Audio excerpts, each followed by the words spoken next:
சட்ட மாமேதை டாக்டர் அம்பேத்கரையும், வீர தமிழ் மங்கை வேலு நாச்சியாரையும், மக்கள் சேவகர் அஞ்சலை அம்மாளையும் நம்முடைய அரசியல் வழிகாட்டிகளாய் ஏற்று சாதி மத பாலின பாகுபாடு இல்லாத சமத்துவ சமுதாயத்தை உண்டாக்க மதச்சார்பற்ற சமூக நீதி கொள்கைகள், அதாவது செக்யூலர் சோஷியல் ஜஸ்டிஸ் ஐடியாலஜிஸோட நம்ம தமிழக வெற்றி கழகத்தின் வழியா உங்களுக்காக உழைக்கணும்னு நான் வரேன்.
ஹலோ ஹலோ,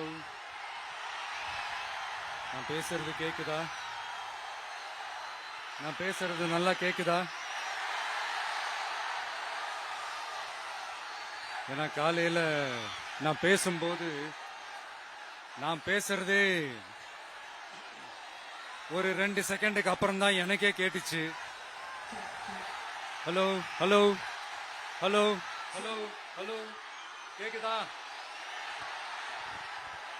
இல்ல காலையில நான் பேசும்போது நான் பேசுறதே எனக்கே ஒரு 2 செகண்ட் கழிச்சு தான் கேட்டுட்டு இருந்தது. அதனால கொஞ்சம் கன்ஃபியூஸ் ஆயிட்டேன்.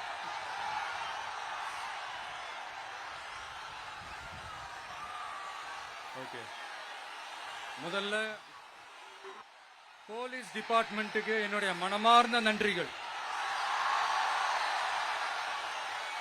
அவங்க இல்லனா அந்த பைபாஸ்ல இருந்து இந்த ஸ்பாட்டுக்கு என்னால வந்திருக்க முடியுமான்னு எனக்கே தெரியல. So once again, thank you so much.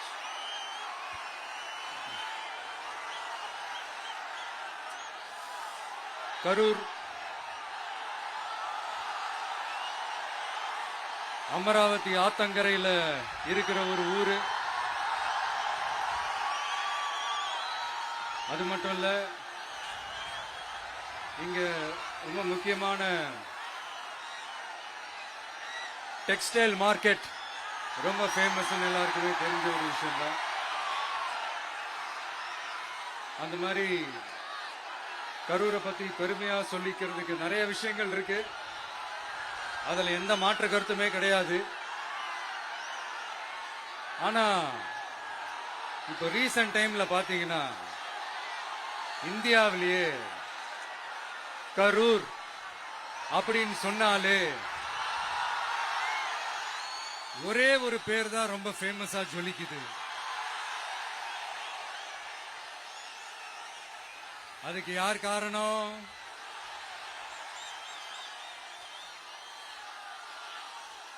யார் காரணம்னு உங்களுக்கு தான் தெரியுமே. சரி, அதை பத்தி கொஞ்சம் அப்புறமா பேசுவோம். இப்ப நம்ம கரூர் மாவட்டத்தில் இந்த வாக்குறுதிகள்லாம் கொடுத்தாங்கல்ல, அது செய்வோம் இது செய்வோம் எல்லாம் சொன்னாங்கல்ல, அது ஒரு சின்ன லிஸ்ட் தான். அதை ஃபர்ஸ்ட் பார்த்துடலாம்.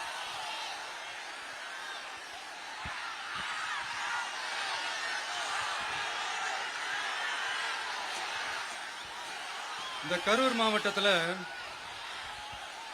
இந்த பேரீச்சை வளர்க்க சிறப்பு திட்டம் செயல்படுத்தப்படும். இத்திட்டத்தின்படி பேரீச்சை வளர்க்க நிதி உதவி வழங்கப்படும். வாக்குறுதி நம்பர் 81. பேரீச்சை மரத்தை விடுங்க. அட்லீஸ்ட் இந்த பேரீச்சை விதையாச்சும் கண்ணில் காட்டினாங்களா? துபாய் குறுக்கு சந்து கதை தான்.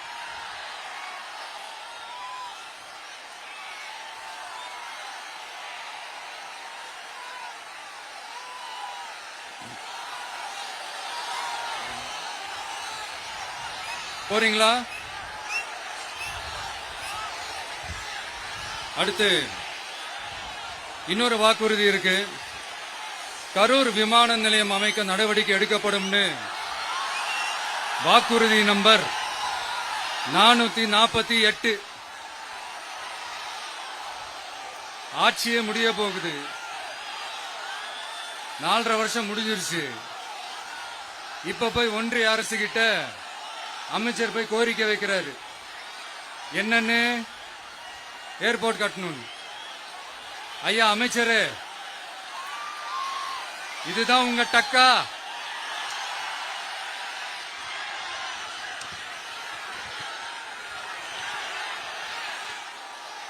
கரூர்ல விமான நிலையம் வந்தா போறீங்களா சார்? போயிடுங்க. அதான் கேட்டேன், அப்பவே கேட்டேன். போயிடுங்க நண்பா, கொஞ்சம் வழி விட்டுருங்க. நண்பா கொஞ்சம் வழி விட்டுருங்க.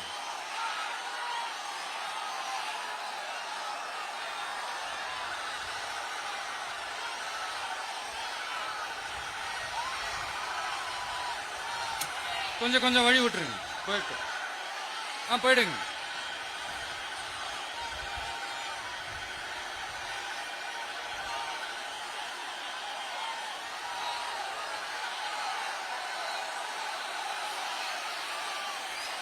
Super super super.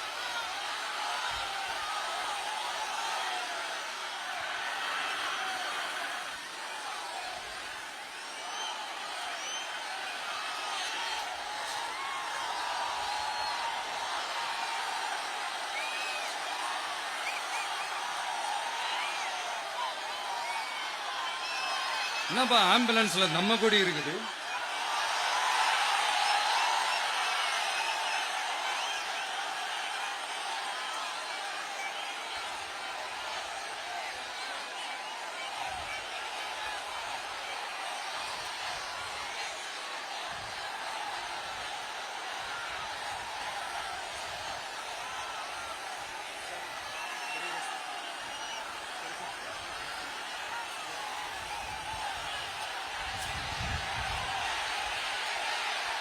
என்னாச்சு?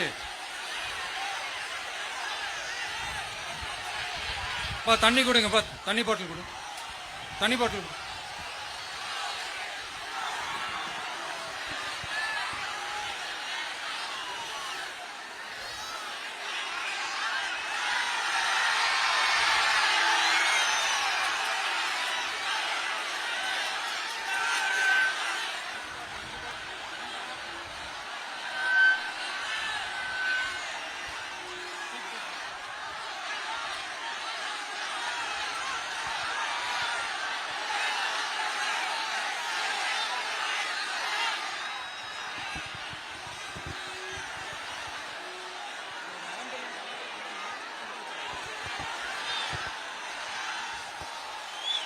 ஜெகதீஷ், உடனே ஒரு ஆம்புலன்ஸ் கூப்பிட்டுருப்பா.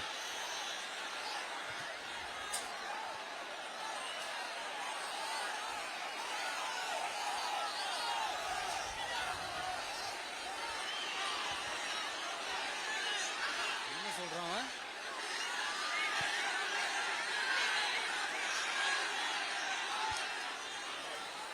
क्राउड वॉश हो गया सर, 5 मिनट थोड़ा स्पीच होल्ड करें। Mic check mic check mic check.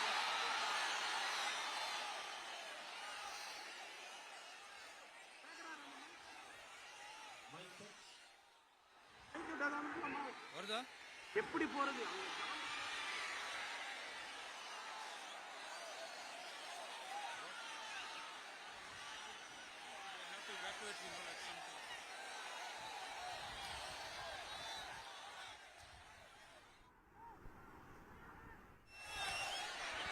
Udaya தண்ணி பாட்டில் வாட்டர்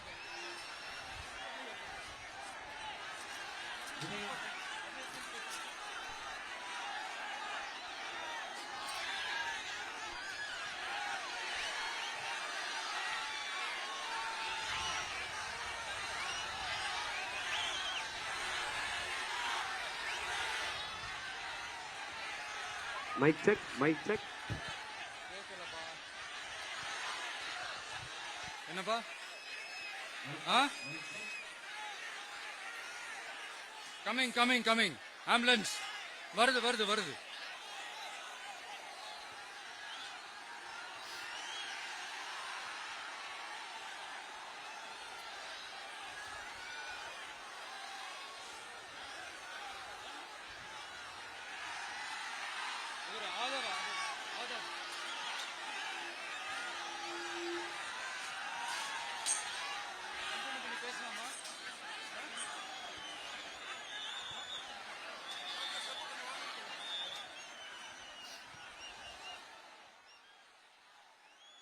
டாக்டர் பிரபு பக்கத்துல வாங்க.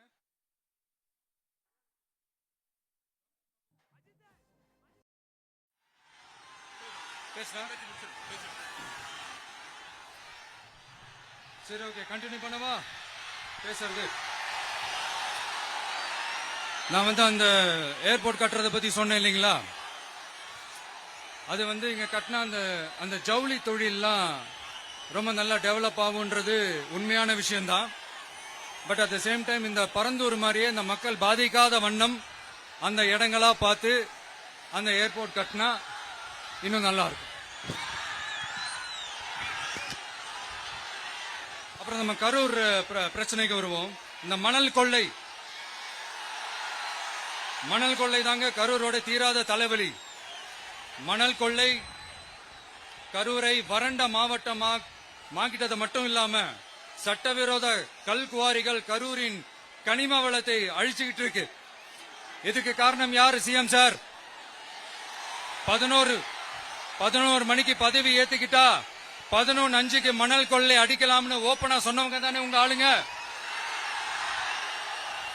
2026 மணல் கொள்ளை அடிக்கிறவங்க கிட்ட இருந்து அதுல வர்ற பணத்தை வச்சு தமிழ்நாட்டு மக்களை விலைக்கு வாங்கிடலாம்னு கனவு காண்றவங்க கிட்ட இருந்து நம்ம காவிரி தாய்க்கும் கரூருக்கும் விடுதலை வேண்டுமா வேண்டாமா?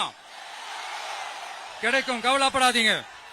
தமிழ்நாட்டின் 3வது பெரிய ஏரி இங்க இருக்கிற பஞ்சப்பட்டி ஏரி. அதோட பரப்பு 1000 ஏக்கருக்கு மேல.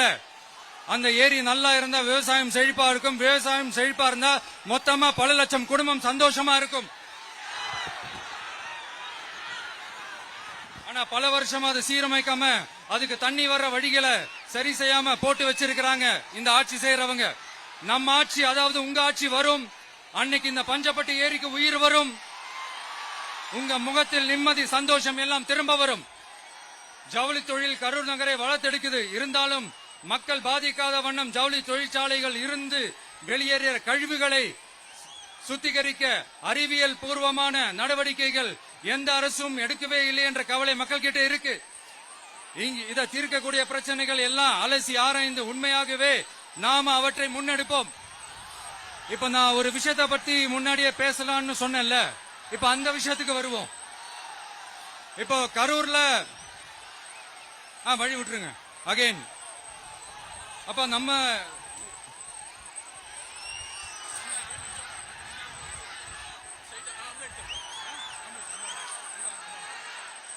ambulance.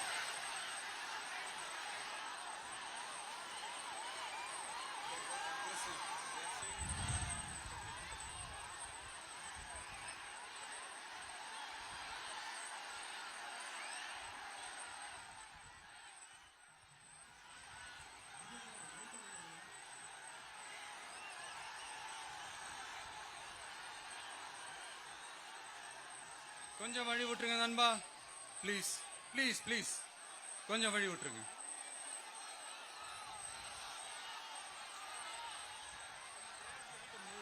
Ask them to move, give the passage to ambulance.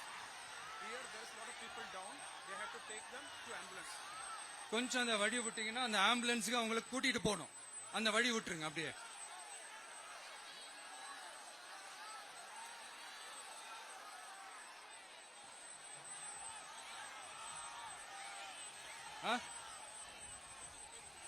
Okay.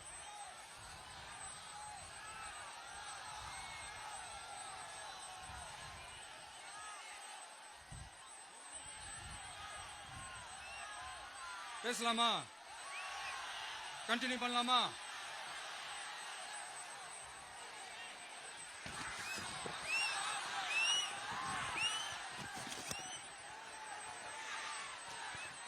இங்க கரூர்ல இருக்கிற முக்கியமான பிரச்சனைகளை பத்தி நம்ம பார்த்தோம் இல்லையா? இன்னொரு முக்கியமான பிரச்சனைக்கு காரணமா இருக்கிற ஒருத்தரை பத்தி நம்ம பேசாம போனா நல்லாவா இருக்கும்? கரூர் வரைக்கும் வந்துட்டு அவரை பத்தி பேசாம போனா நல்லா இருக்குமா? நல்லா இருக்காதுல. எதுக்கு சுத்தி வளைச்சுக்கிட்டு ஸ்ட்ரைட்டா விஷயத்துக்கே வருவோம். இந்த கரூர் மாவட்டத்தில் ஒரு மந்திரின்னு ஒருத்தர் இருந்தார்ல, இப்ப ஒரு மந்திரி இல்ல, ஆனாலும் மந்திரி மாதிரி. நான் யாருன்னு உங்களுக்கு சொல்லிதான் தெரியணுமா என்ன? ஒரு க்ளூ ஒண்ணு கொடுக்கலாமா? பாட்டிலுக்கு 10 ரூபா, பாட்டிலுக்கு 10 ரூபா, பாட்டிலுக்கு 10 ரூபா, பாட்டிலுக்கு 10 ரூபா, பாட்டிலுக்கு 10 ரூபா, பாட்டிலுக்கு 10 ரூபா, பாட்டிலுக்கு 10 ரூபா, பாட்டிலுக்கு 10 ரூபா.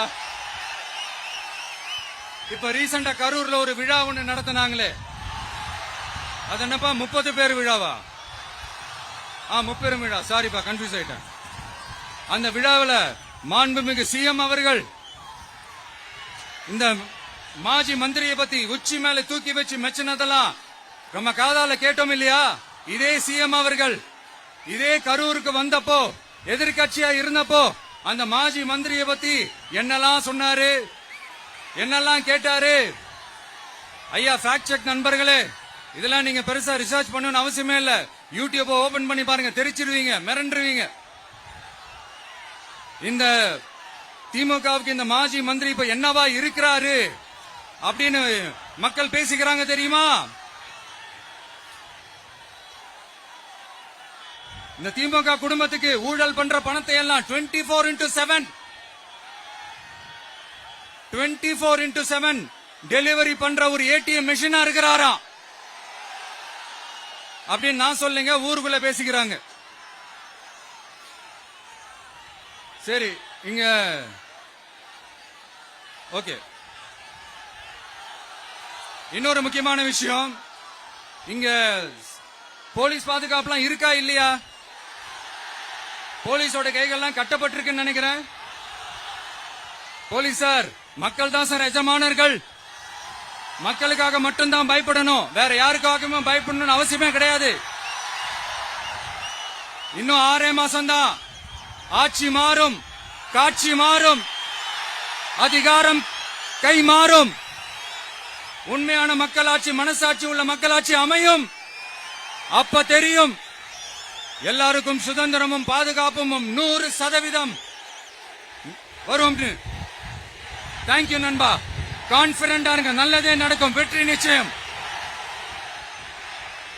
அஷ்மிகா 9 வயசு ஒரு பொண்ணு காணோமா, நீங்களே நம்ம தோழர்கிட்ட சொல்லி கண்டுபிடிச்சு கொடுக்க சொல்லுங்க. அஷ்மிகா 9 வயசுல ஒரு பொண்ணு காணுமா? தம்பிகளா கொஞ்சம் தேடி கண்டுபிடிச்சு கொடுத்துருங்க. அஷ்மிகா